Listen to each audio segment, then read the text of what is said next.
Eric Osterhaus joins us right now from Paragon Ag Advisors in Silver Lake, Kansas. All right, now we've got the government back open. We're getting reports. What do you think of these markets? Well, at least for initially, some of those reports that we're getting, especially on the exports, those were friendly numbers, but you could tell, at least initially when they came out, when the markets looked at them, they were like, that was quite a long time ago. I mean, we were getting export numbers from 6 weeks ago.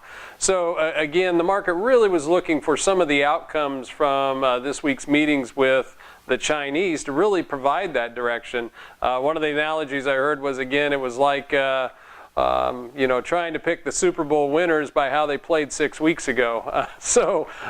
Yeah, it'll be a little better when we continue to get more and more of those numbers, especially if we manage to keep the government open and running. Any surprises that come up in any of these numbers from now until they're all released? Do you think that they will mainly be viewed as positive, or do you think that there could be a negative surprise in some of those?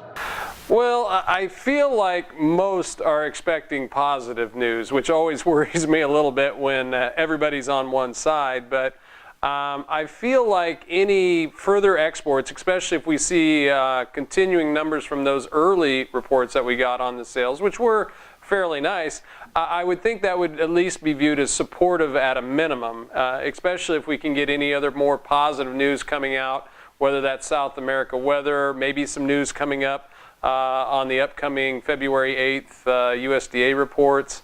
Then I think any kind of sales, as long as we're showing something going out the door, especially on soybeans, would be viewed favorably. All right, I want to look here at the new crop corn. We've been holding steady around this $4. I hate, sometimes when we use the term range bound, that's a negative term, but holding at $4, holding above $4 in the December contract, that's got to be good news, right?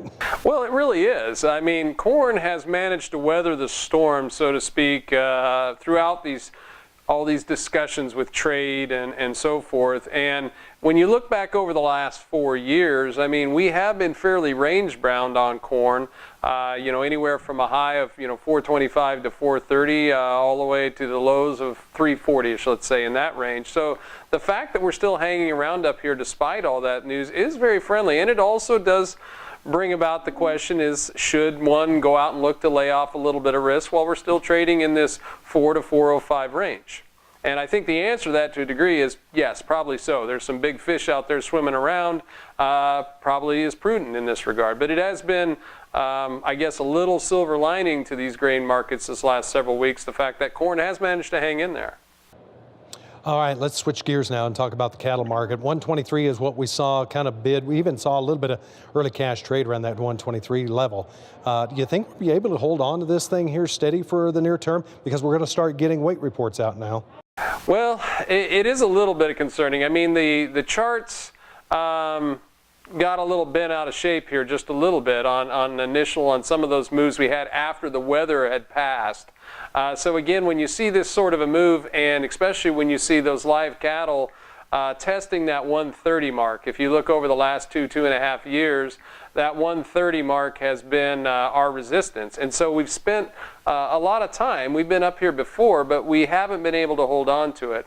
So without weather to go on, without any solid export numbers showing maybe some beef going overseas to China, you do run that risk of just seeing technically a little bit of profit taking showing up on this move. If we can get some additional weather information coming in or some export numbers and really break through the top end of that, you could probably put on a few bucks pretty quickly.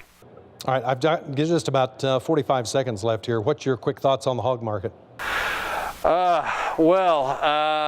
Big numbers need big sales, and it's kind of repeating the same discussion we've had for a while. Maybe we got a little cart before the horse on that African swine fever, and it really looks like that market's going to need real hard numbers to show some signs of support in getting us to build. All right, how do we find out more about Paragon Ag Advisors? Give us a ring, 888-452-8751. Eric Osterhaus, Paragon Ag Advisors in Silver Lake, Kansas. Eric, it's always good to talk to you. We encourage folks to be sure and get a hold of you if they have any further questions. And we are reporting live from this year's convention of the U.S. Custom Harvesters in Amarillo, Texas. And hope you'll be sure and stay tuned. We've got more of KSN's Agribusiness Weekly. We're going to get to that coming up here in just a few moments.